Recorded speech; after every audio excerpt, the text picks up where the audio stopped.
Wa qala ta'ala fi ayatin ukhra, ya ayyuhalladzina amanu ittaqullaha wa qulu qawlan sadida yuslih lakum a'malakum wa yaghfir lakum dhunubakum wa man yuti'illaha wa rasulahu faqad faza fawzan 'azima. Ibadallah, usikum wa nafsi bi taqwallah wa ta'atihi faqad fazal muttaqun. Hadirin jamaah Jumat yang dimuliakan Allah Subhanahu wa taala. Ada seorang laki-laki, beberapa saksi menyatakan bahwa dia menganut ateis. A tidak, T Tuhan, is keyakinan. Keyakinan yang menyatakan tidak ada Tuhan. Dia sebenarnya ateis. Namanya Theodor Herzl. Dia berkeinginan membuat sebuah negara, maka dia pun mempelajari mitos yang ada dalam agama nenek moyangnya. Akhirnya setelah dia pelajari, dia pun membuat sebuah gerakan. Gerakan itu diambil dari nama salah satu bukit yang dimuliakan nenek moyangnya, bernama Bukit Zion. Gerakan itu disebut gerakan Zionis. Lalu kemudian dalam keyakinan nenek moyangnya, mereka menunggu Mesias yang akan datang di akhir zaman, yang akan membebaskan mereka dari perbudakan. Dan Mesias itu akan datang kalau cukup 5 syarat. Maka dia pun mempersiapkan syarat-syarat itu. Walaupun dia tidak meyakini sama sekali, karena dia ateis, tidak bertuhan, tapi dia kelola keyakinan ini dengan baik. Karena kalau dia kelola dengan baik, dia tahu dia akan bisa membuat sebuah negara dengan gerakan ini. Yang pertama, bagaimana supaya Mesias itu datang? Maka semua Yahudi yang ada di dunia mesti kembali ke Palestina. Akhirnya mereka pun meminta kepada Sultan Abdul Hamid, Kesultanan Turki. Bagaimana Sultan Abdul Hamid? Kami berikan beratus keping emas, tolong berikan Palestina itu ke kami. Sultan Abdul Hamid tidak mau. Kata Sultan Abdul Hamid, yang membebaskannya dulu Umar bin Khattab. Yang membebaskannya dulu adalah Salahuddin Al-Ayyubi. Aku tidak mau menjualnya dengan emas. Lalu gerakan ini sakit hati, dan mereka berhasil menumbangkan Turki Utsmani pada tahun 1924. Setelah hancur pelindung Palestina yang terkuat, akhirnya Palestina di bawah jajahan Inggris. Mereka berhasil melobi penjajah laknatullah alaihim bernama Inggris. Gara-gara Inggris lah kita berpisah kerajaan-kerajaan Melayu yang ada di Semenanjung dan yang ada di seberang Sumatera dan Kalimantan. Mereka dengan kapal lautnya membelah bahtera sampai ke Nusantara, mengambil hasil alam kita, mengadu domba kita. Yang menjajah Indonesia Belanda, yang menjajah Malaysia, Brunei Darussalam, Singapura adalah Inggris. Yang menjajah Libya adalah Itali, Mussolini namanya. Yang menjajah Maroko, Aljazair dan Tunisia adalah Prancis. Mereka negara-negara kafir yang menghancurkan negeri-negeri Islam, mengeksploitasi alam, memperbudak. Lalu kemudian dosa terbesar Inggris adalah memberikan Palestina kepada Zionis. Maka sejak tahun 1946, 20 tahun, maka ada teori yang menyebut teori 20 tahun. Teori 20 tahun terjadi di beberapa negeri. Pada tahun 1948, revolusi musuh komunis gagal. 1948 mereka lanjutkan 1966. Teori 20 tahun selalu berulang. 1924 mereka berhasil menggulingkan Turki Utsmani. 1946 mereka berhasil merebut Palestina melalui tangan Inggris. Lalu kemudian mereka pun berduyun-duyun datang ke Palestina. Awalnya sebagai suaka politik, mengaku tertindas, disembelih oleh Hitler Nazi di Jerman. Pada akhirnya mereka mendapatkan belas kasih manusia, dan yang paling menerima mereka di dunia adalah orang Palestina. Apa yang terjadi? Mereka membalas kebaikan orang Palestina dengan penjajahan. 1946 mereka diterima, 1948 mereka mulai menjajah, dan hari ini mereka berkumpul 5 juta orang Yahudi sudah berkumpul di Palestina. Bahkan di dalam Google Map tidak ada lagi nama Palestina, yang ada tinggal nama Israel. Langkah pertama berhasil. Langkah pertama, kumpulkanlah orang-orang Yahudi dari seluruh dunia di Palestina. Apa langkah kedua? Langkah kedua, hancurkan Babel. Karena Raja Babel dulu yang memperbudak Yahudi. Raja Babel itu bernama Nebukadnezar. Babel itu sekarang adalah Irak. Maka siapapun penguasa mereka selalu menghantam Irak. Seluruh presiden-presiden Amerika ketika dia berkuasa, yang pertama kali dihantam adalah Irak. Kenapa Irak? Dulu katanya ada senjata pemusnah massal, maka Saddam Hussein harus digantung. Setelah digantung meninggal. Ternyata pemusnah massal tak pernah tampak sampai hari ini. Apa sebenarnya yang terjadi? Maka kata Syekh Profesor Dr. Fargallah dari Al-Azhar Kairo Mesir, salah satu alasan mereka selalu menghantam Irak karena sakit hati Yahudi. Nenek moyang mereka dibantai oleh Raja Irak.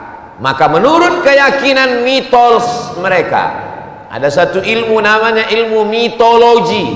Ilmu mitologi mengkaji tentang mitos-mitos agama Yahudi, bahwa mereka meyakini kalau mau Mesias datang, maka seranglah Irak. Irak sudah hancur berkeping. Umat Islam tercerai-berai, dipecah dengan Sunni dan Syiah dan lain sebagainya. 2 langkah sudah. Langkah mengembalikan Yahudi ke Palestina sudah. Langkah menghancurkan Irak sudah. Langkah yang ketiga, memperbanyak menanam pohon gharqad. La tuqatilunnal yahud la taqtulunnal yahud. Kata Nabi sallallahu alaihi wasallam, kamu nanti di akhir zaman akan membunuh orang Yahudi, dan semua akan berpihak kepada kamu. Sampai-sampai batu akan berkata, ya Abdullah, ya Muslim, hadza Yahudi khalfi faqtulhu. Wahai Muslim, wahai hamba Allah, ini di belakangku ada satu orang Yahudi bersembunyi, bunuh dia. Sedangkan batu saja berbicara, apalagi manusia. Semua membenci Yahudi. Tapi ada satu pohon mereka, kata Nabi, pohon mereka tidak akan melawan. Pohon mereka akan membela Yahudi. 14 abad yang lalu Nabi sudah berkata, pohon itu bernama pohon gharqad. Dan hari ini mereka menanam pohon horkat sebanyak-banyak, ratusan jutaan ribu pohon horkat ditanam di Palestina, karena menurut keyakinan mereka dengan ditanamnya pohon itu maka akan turunlah Mesias yang mereka nanti-nantikan di akhir zaman. 3 langkah sudah dilakukan. Berikutnya langkah yang keempat. Apa langkah yang keempat? Inilah sekarang yang sedang mereka lakukan. Langkah yang keempat, bunuhlah anak-anak Palestina. Semakin banyak anak-anak yang mati, semakin banyak darah yang mengalir, semakin banyak korban, itu akan mengundang semakin cepat turunnya Mesias. Orang yang tidak mengerti, membingungkan. Di mana-mana yang namanya rumah sakit, dokter, wartawan tidak boleh dibunuh. Kesepakatan PBB, perjanjian Jenewa, insan pers, insan medis, anak-anak bukan objek perang. Kenapa rumah sakit dibantai? Karena di rumah sakit paling banyak anak-anak yang baru lahir. Kenapa anak-anak dibunuh? Ajaran apa di dunia ini yang membolehkan membunuh anak-anak? Ajaran mitos Zionis. Karena bagi mereka semakin banyak anak yang mati, semakin banyak darah yang ditumpahkan, semakin tinggi jeritan, semakin cepat Mesias itu datang. Langkah 4 sudah dilaksanakan. Langkah yang terakhir, apa lagi yang mesti dilakukan? Langkah yang terakhir sedang dalam proses dan akan mereka laksanakan. Di sekeliling Masjidil Aqsa digali lobang-lobang terowongan. Supaya apa? Supaya Masjidil Aqsa ambruk, tumbang, jatuh ke bawah. Setelah jatuh, mereka pun akan membangun the Temple of King Solomon, kuil Solomon. Karena menurut mereka syarat yang terakhir supaya Mesias turun, maka bangunlah kuil Solomon, nanti dia akan turun. Gambarnya, arsitekturnya sudah lengkap, bukunya sudah, dan mereka sedang menanti-nantikan itu. Rakyatnya percaya, semua percaya, padahal itu dibangun atas mitos. Siapa yang mengungkap itu? Bukan orang Islam. Namanya Roger Jaroudi dari Paris, Prancis. Dia seorang ateis, komunis. Allah membuka hati dan pikirannya, dia menjadi muslim, masuk Islam. Lalu dia tulis buku Israel Membangun Negara Berdasarkan Mitos. Pemerintah Prancis menangkapnya dan menjebloskannya ke penjara atas bisikan Israel. Begitulah al-kufru millatun wahidah.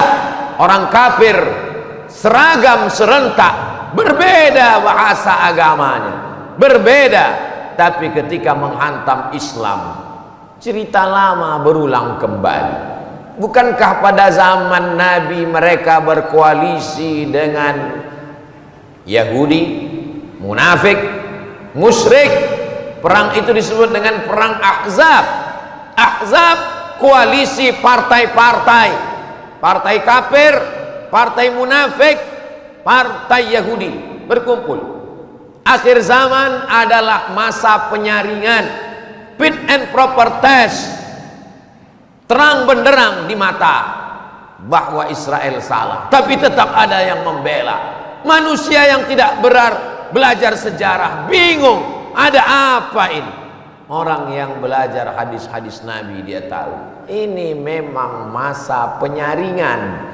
Di akhir zaman Allah mau menunjukkan mana pengikut kebenaran, mana yang berpihak kepada kebatilan, terang seterang matahari di tengah panas terik.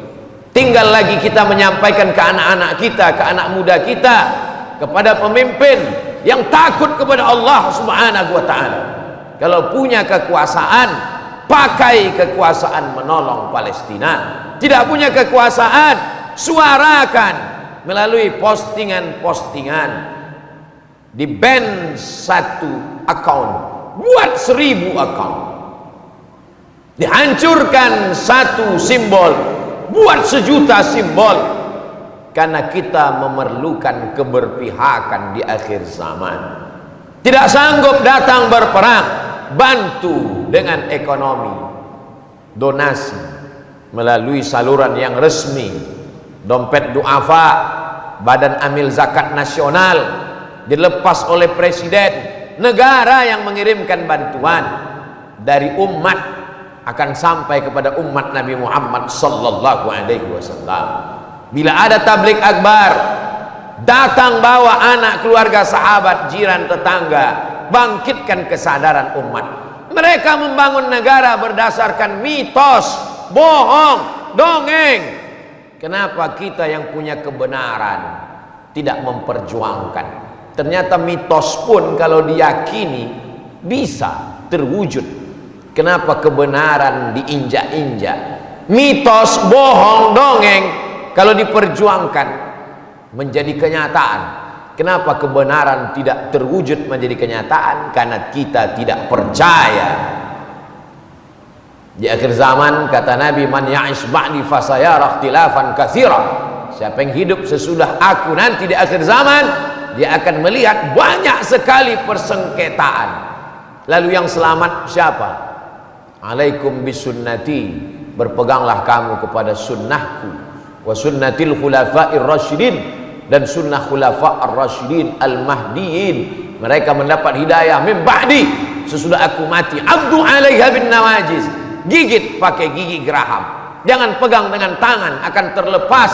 Gigit pakai gigi geraham. Wa in quti'ta, walaupun kau dipotong-potong. Wa in hurriqta, walaupun kau dibakar, melepas kulit dagingmu dari tulang, kau tetap akan menolong kebenaran.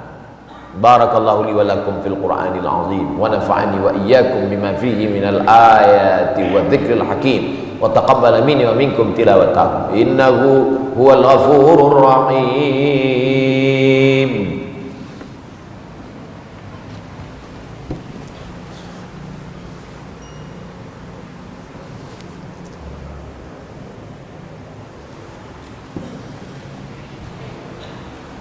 Alhamdulillahi bini'matihi tatimmu salihat, wassalatu wassalamu ala sayyidis sadat wa ala alihi wa ashabihi adil fadaili wal karamat.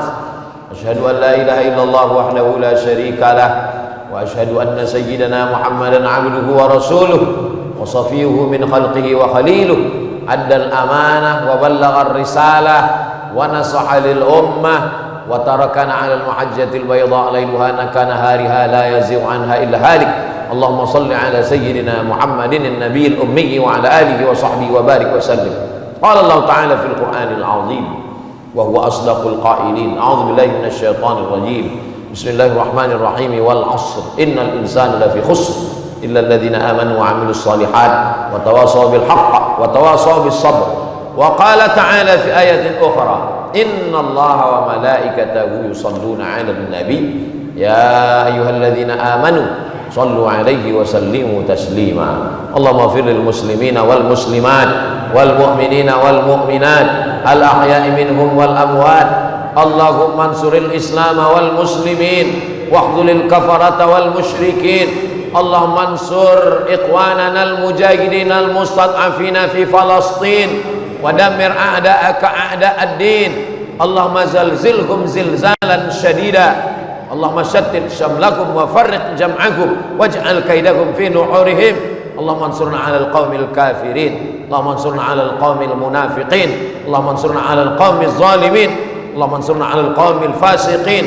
Allahumma dfa' 'anna al-ghala' wal waba' wal fahsya' wal riba waz zina was-suyuf al-mukhtalifata wasyada'ida wal mihan ma dhahara minha wa ma batan min baladina hadza Indonesia khassah wa min buldanil muslimina 'ammah. Ibadallah, usikum wa nafsi bitaqwallahi wa ta'atihi faqad fazal muttaqun. Innallaha ya'muru bil adli wal ihsan wa ita'i dzil qurba wa yanha 'anil fahsya'i wal munkari wal baghi ya'idzukum la'allakum tadhakkarun. Fadhkurullahal azim yadhkurkum.